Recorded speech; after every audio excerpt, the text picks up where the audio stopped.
एक मिसाल के बात पते के कार्यक्रम को आपका आशीर्वाद मिलने से बहुत सफलता मिल रही है। आपको साधुवाद, आपको धन्यवाद। आज से बात पते के कार्यक्रम के अंतर्गत हम एक नया कार्यक्रम शुरू कर रहे हैं, बात आध्यात्म की। इस कार्यक्रम में हम हर हफ्ते एक आध्यात्मिक विषय पर आपसे चर्चा करेंगे। आज का ये पहला एपिसोड है, हम दुख क्यों मनाएं। इंसान की जीवन यात्रा कितनी विचित्र है।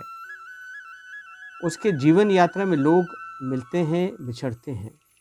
यात्रा के हर मोड़ पर उसे विभिन्न लोगों से उसका मिलना बिछड़ना होता है।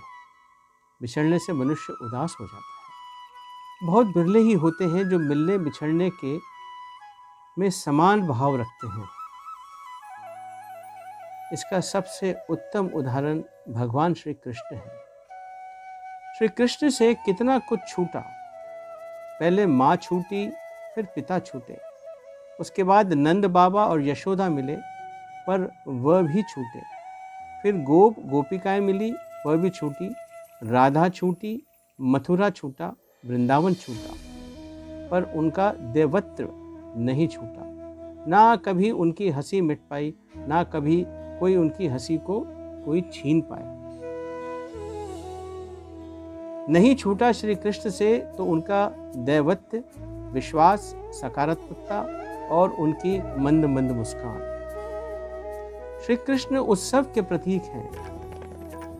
इतना सब छूटने पर भी कभी उन्होंने दुख नहीं मनाया, इसलिए वे श्री कृष्ण हैं। सब कुछ छूट जाने पर भी कैसे खुश रहा जा सकता है, इसकी सीख श्री कृष्ण के अलावा और कोई नहीं दे सकता।